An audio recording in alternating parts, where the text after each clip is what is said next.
जय हिंद फ्रेंड। सो हम देखने वाले हैं जीके की क्लास। और जीके की क्लास अभी ये कौन सा डे है? तो 11। मतलब जैसे आपको डेट जितनी मिलेगी तो डेट के साथ इस समय इस बार हम लोग चल रहे हैं। अब ऐसा नहीं है कि डेट जैसे ही जनवरी के बाद फिर फरवरी में आएगी फर्स्ट डेट, उसमें 1 फरवरी, तो ऐसा नहीं होगा कि उसमें हम लोग कह देंगे कि ये फर्स्ट है तो फिर अब फर्स्ट क्लास कोई नई स्टार्ट होगी। ये चलेगा पूरा 365 दिन। तो अभी हमको क्या देखना है? अभी हमको इसमें देखना है और पहला क्वेश्चन है जीव की मूलभूत संरचनात्मक और क्रियात्मक इकाई क्या है? यानी जीव की सबसे छोटी इकाई जो होती है, सबसे छोटी इकाई हम लोग जो जीव की कहेंगे उसको क्या नाम देते हैं? कोशिका। तो इसमें हम लोग क्या नाम देंगे? कोशिका इसको कहेंगे। कोशिका जीवों की सबसे छोटी इकाई होती है। उसमें बहुत सारे स्ट्रक्चर जो रहेंगे वो सारी चीजें कॉन्सेप्ट क्लास में पढ़ी जाती है, बट अभी हमने केवल कॉन्सेप्ट बोल रखा है। अभी कोई कॉन्सेप्ट क्लास प्रोवाइड नहीं कराई गई है, वो जल्द ही कुछ दिनों में हो सकता है कि प्रोवाइड करा दी जाए। ठीक है, फिर अगले क्वेश्चन पे आते हैं हम लोग। और अगला क्वेश्चन क्या है? तो अगला क्वेश्चन ये रहा कि कोशिका के अध्ययन को क्या कहते हैं? यानी जब हम लोग उसका अध्ययन करें, कोशिका के बारे में अगर हम अध्ययन करते हैं तो उसको हम क्या नाम देते हैं? उसको नाम देते हैं साइटोलॉजी। साइटोलॉजी कहा जाता है कोशिका के अध्ययन को। जब भी हम लोग कोशिका के बारे में पढ़ेंगे, जैसे अगर हम लोग क्या करते हैं कि अगर हम हिस्ट्री में पढ़ते हैं, ठीक है, तो उसमें हम लोग क्या करते हैं कि पुरातत्व देखते हैं। ठीक उसी में हम लोग आगे पढ़ेंगे तो बहुत सारी चीजें जैसे जियोग्राफी में पढ़ते हैं, तो जब क्लाइमेट वगैरह के बारे में पढ़ते हैं तो हम लोग उसको क्लाइमेटोलॉजी कहते हैं। वैसे इसमें हम जब पढ़ते हैं जिसको हम लोग साइटोलॉजी कहा जाता है। अब साइटो का मतलब यहाँ पे क्या हो जाता है? साइटो का मतलब हो जाता है यहाँ से सेल, सेल का मतलब कोशिका हो गया, साइटो से यहाँ आ गया। और लॉजी का मतलब है, अब देखो, लॉजी का मतलब क्लाइमेटोलॉजी, जियोमार्फोलॉजी, टेक्नोलॉजी। ठीक है, जितना लॉजी लॉजी है बट लिया नहीं जाता है यहाँ से, केवल हमको क्या पता है? इसका मतलब है स्टडी। स्टडी दैट मीन्स कि हम अध्ययन करते हैं। तो साइटोलॉजी का मतलब क्या हो जाएगा? कोशिका का अध्ययन करना। ठीक है, अगला क्वेश्चन, कोशिका विज्ञान के जनक कहे जाते हैं। कोशिका विज्ञान का जनक किसको कहा जाता है? तो यहाँ पे हम लोग रॉबर्ट हुक को कहेंगे कि ये कोशिका विज्ञान के क्या हैं? तो कोशिका विज्ञान के जनक कहे जाते हैं रॉबर्ट हुक। ठीक है, रॉबर्ट हुक को हम लोग कोशिका विज्ञान का जनक कहते हैं। क्यों? तो कौन व्यक्ति थे जो मृत कोशिका की खोज किए थे? तो वही व्यक्ति हैं मृत कोशिका की भी खोज करने वाले। ठीक है, और अगर जीवित कोशिका की बात करेंगे तो कौन खोज किए थे? पता है क्या? ल्यूवेनहॉक। जीवित कोशिका, और जीवित कोशिका की खोज करने वाले हैं ल्यूवेनहॉक।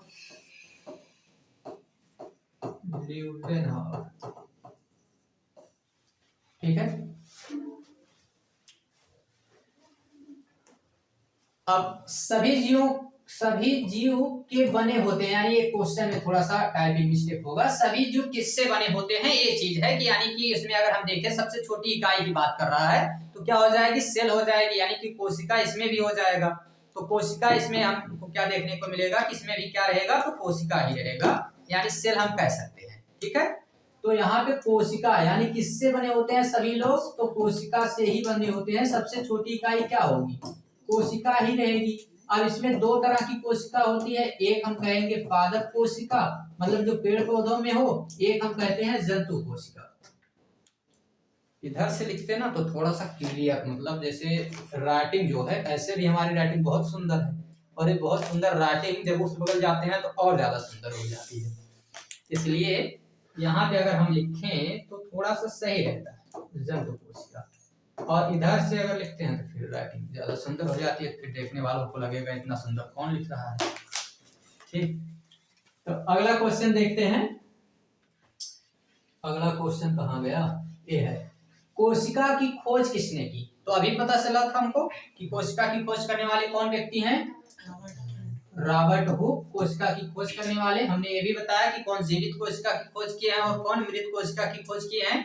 जहां कॉन्सेप्ट जैसी बातें मिलेंगी वहां हम कॉन्सेप्ट में थोड़ा सा समय लेते हैं। जैसे कल जियोग्राफी की क्लास हुई थी, जियोग्राफी की क्लास में ऑफलाइन में तो वहां पे हम नहीं उसको प्रोवाइड करा पाए क्योंकि टाइम थोड़ा सा ज्यादा हो गया था। करीब 38 से 37 मिनट की क्लास गई थी 20 क्वेश्चन में, वहां पे कॉन्सेप्ट ज्यादा बताए गए थे। रीजन है थोड़ा सा वो कॉन्सेप्ट बेस्ड उसमें क्वेश्चन भी थे कि जिसपे कॉन्सेप्ट प्रोवाइड कराना हो। तो अगले क्वेश्चन पे हम लोग आते हैं और अगला क्वेश्चन क्या है कि ल्यूवेनहॉक ने कोशिका की खोज कब की थी। अब देखिए, अब इसमें भी तो हम ये नहीं कर सकते ना इतने में वो सो रहे थे, फिर इतने में थोड़ा नींद में आई, जग गए, अब जाके खोज की। तो कॉन्सेप्ट इतना थोड़ी अब इसमें जाएगा डिटेल में, एक कोशिका से ही रिलेटेड है तो एक एक लाइन का ही इसमें मिलता जाएगा, मतलब ये वन लाइनर आंसर है, जिसमें ज्यादा ऐसा नहीं हम बताते चलेंगे। तो आंसर क्या हो जाएगा इसका, 1665 ईस्वी में इन्होंने कोशिका की क्या की थी, खोज की थी। ठीक है, और ए कौन सी कोशिका थी, तो ए थी मृत कोशिका, मृत कोशिका, और जीवित कोशिका की जब खोज हुई तो 1674 में हो गई थी, 74 में। ठीक है, आगे हम लोग देखते हैं अगला क्वेश्चन क्या है, रॉबर्ट हुक ने कोशिका को सबसे पहले कहाँ देखा था।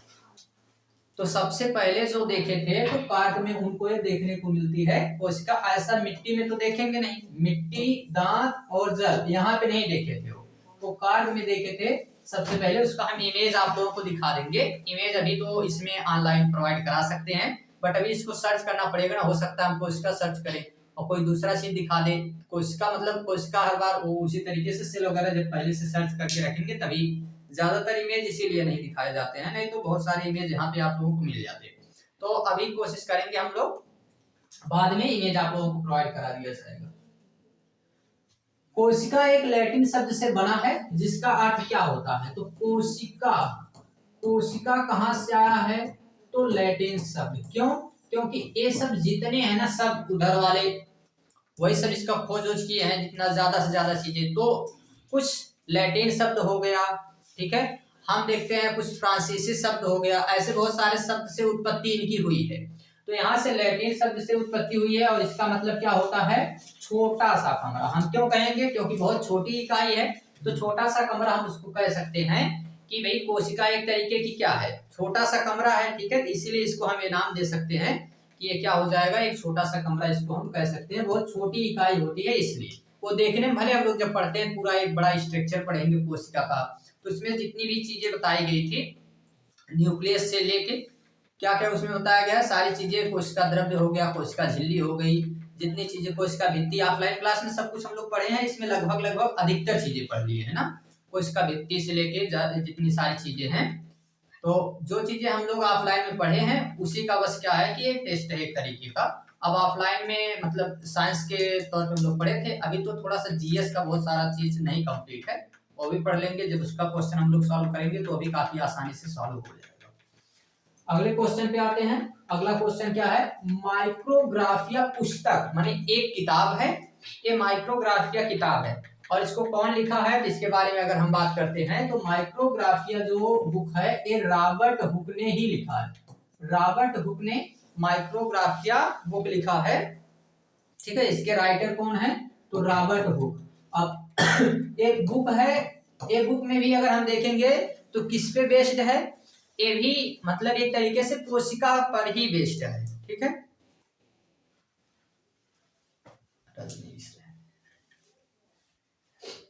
एक जीवित कोशिका की खोज, जीवित कोशिका पहले ही हम बता दिए थे अभी, लीवेनहॉक जीवित कोशिका की खोज कब किए थे, 1600 खोज हो 1600 के समय में बताता हूँ।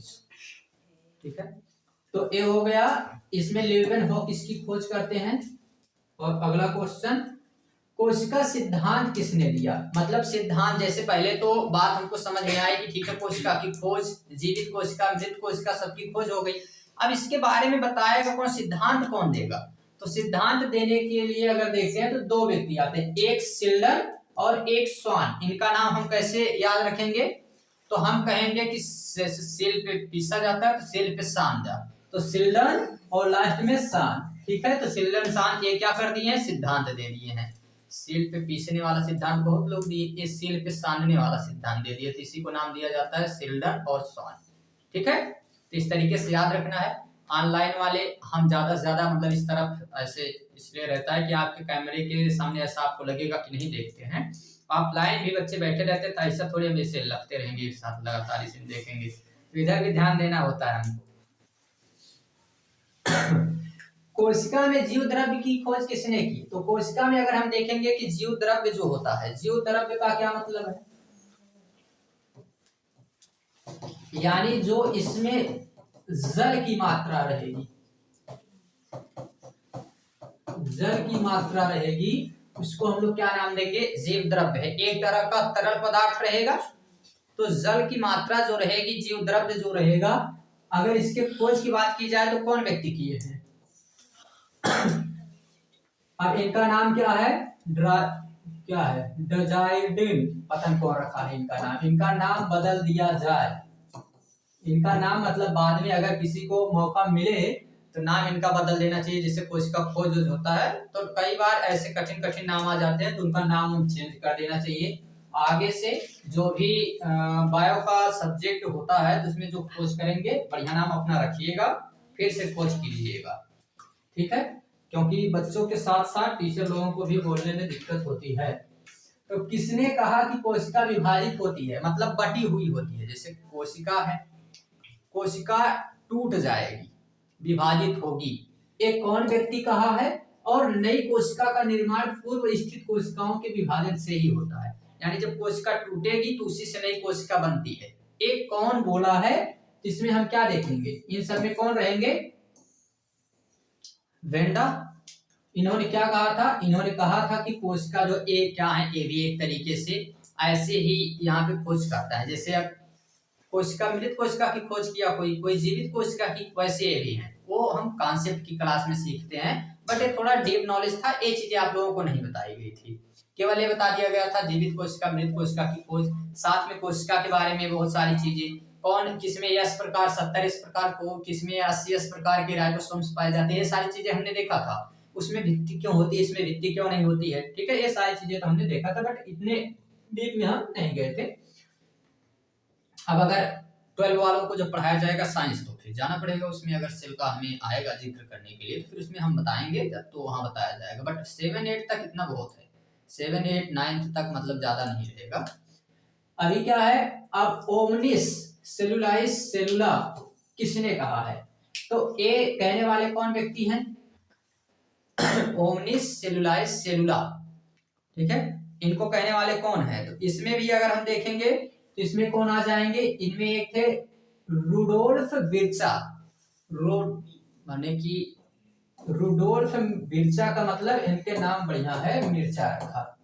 अरे हमको याद करना है, आप अगर कहीं से माने, अब तो है ना, सुन गया, अगर कोई देख रहा हो और इनका खानदान को नाराज होना है तो केवल हम नाम याद करने के लिए कह रहे हैं, बाद में नाराज हो लीजिएगा।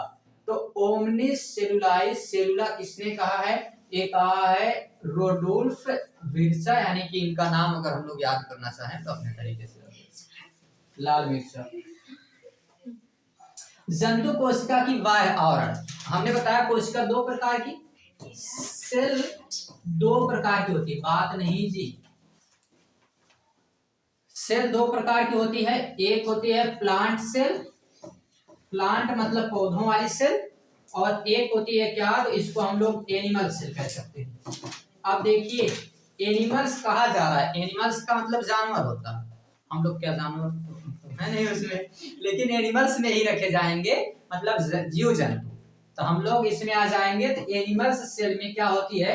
अब देखो, ये है पूरी सेल। अब सेल में हम लोगों को झिल्ली की जरूरत है, माने भित्ति, यानी कि एक दीवार की जरूरत है, कि पेड़ पौधों को ईंटा पाथर जिसके ऊपर गिरेगा, माने अब कोई भी वृक्ष है बेचारा, आम का वृक्ष है, अब इस समय आएगा, आम का जब समय आएगा तो सब लोग यहाँ से काफी दूर से, ये वाले जोन बगिया है, सब लोग यहाँ दूर से क्या करेंगे? उस पे फेंकेंगे तेजी से। अब उसी पे तो चोट लग रही है। अब हम लोग जा रहे हैं, अभी रास्ते में जाते समय कोई ईंटा पाथर फेंकेगा? कोई नहीं फेंकने वाला। हमारी सेल को किसी भित्ति की, यानी भीत माने दीवार, कोनो दीवार की जरूरत है? नहीं जरूरत है। किसको ज्यादा जरूरत है? पेड़ पौधों को। उनके लिए ऐसी छाल मोटी होनी चाहिए जो सुरक्षित उनको रख सके। इसीलिए हम क्या कहेंगे? हम कहेंगे कि कोशिका भित्ति किसके पास होनी चाहिए, यानी कि अगर जंतु के पास तो भित्ति होनी नहीं चाहिए, तो हमारे पास क्या होना चाहिए? कोशिका झिल्ली। केवल हमारे पास क्या होती है? कोशिका झिल्ली। एक जो कोशिका द्रव्य है ये तो अंदर रहेगा, इसको तो हम कहेंगे नहीं, केंद्रक झिल्ली ये भी नहीं रहेगी, अंदर रहती है। केंद्रक माने बीच में, तो बाहरी पूछ रहा है तो कोशिका झिल्ली हमारा राइट आंसर होगा। अगला क्वेश्चन क्या है, पादप कोशिका की बाह्य आवरण। अब पौधे में हमने बताया कि भित्ति होती है, माने एक दीवार की जरूरत है, तो भित्ति यानी कि कोशिका भित्ति इसमें होती है, इसमें झिल्ली भी रहेगी साथ में भित्ति भी रहेगी। तो कोशिका भित्ति किसमें देखने को मिलती है, केवल और केवल पादप कोशिका यानी कि प्लांट में, पेड़ पौधों में देखने को मिलती है, हम लोगों में नहीं होती है।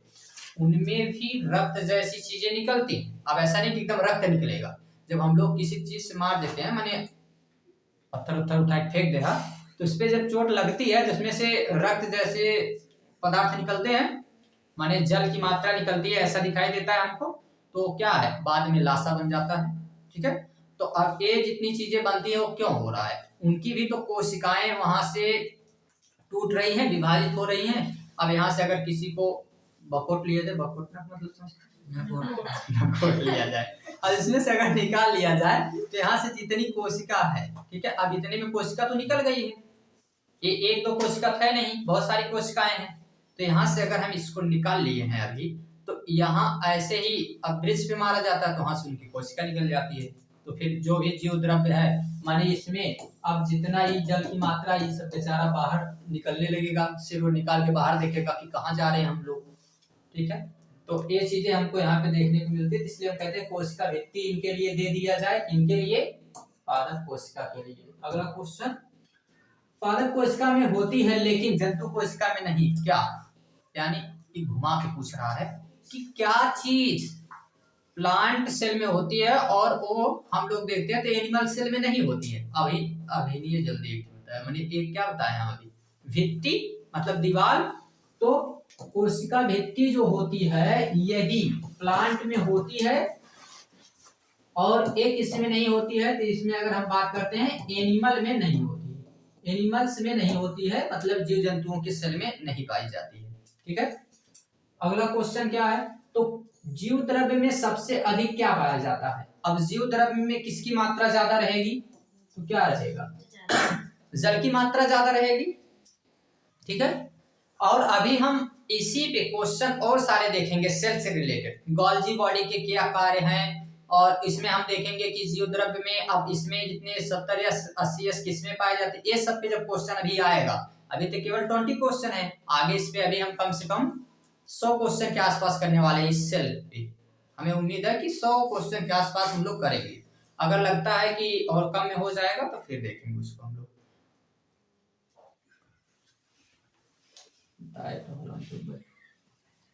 अगला है प्रोकैरियोटिक कोशिका में उपस्थित होता है, यूकैरियोटिक और प्रोकैरियोटिक दोनों होता है, तो यूकैरियोटिक और प्रोकैरियोटिक। तो अब प्रोकैरियोटिक में क्या मिलेगा, राइबोसोम मिलता है, किसमें, प्रोकैरियोटिक में। ठीक है, और ये राइबोसोम जो मिलता है प्रोकैरियोटिक में कितना एस प्रकार, 70 या फिर 80 एस प्रकार का, तो कौन सा मिलता है, 70 एस प्रकार का मिलता है कि 80 एस प्रकार का मिलता है राइबोसोम प्रोकैरियोटिक कोशिका। किन में पाया जाएगा, प्रोकैरियोटिक प्लांट में या फिर उसमें पाया जाएगा, या दोनों में पाया जाएगा, कि किसी में नहीं पाया जाएगा। ये सब होमवर्क के लिए, जैसे ऑनलाइन वालों के लिए रहता है वैसे ऑफलाइन वालों के लिए भी कुछ चीजें रहेंगी। और एक लास्ट क्वेश्चन, ये इसमें हम कुछ नहीं बताएंगे, इसका आंसर नहीं बताया जाएगा, पूरी तरह से इसका आंसर बताएंगे ऑनलाइन वाले और साथ में ऑफलाइन वाले। ऑफलाइन वाले तभी पीटेंगे अगर नहीं आएगा, और ऑनलाइन वाले अपना जवाब देंगे कमेंट बॉक्स में। साथ में ये भी याद रखना है कि अब जो है, अब अगला जो सब्जेक्ट है उसी सब्जेक्ट पे आएगा, तो अगला हमारे पास सब्जेक्ट क्या मिलने वाला है, इकोनॉमिक्स का आप लोगों को अगली क्लास मिलेगी 20। अब शेड्यूल से ही हम लोग चल रहे हैं, तो डेली हर एक सब्जेक्ट का मतलब आता रहता है ऐसा।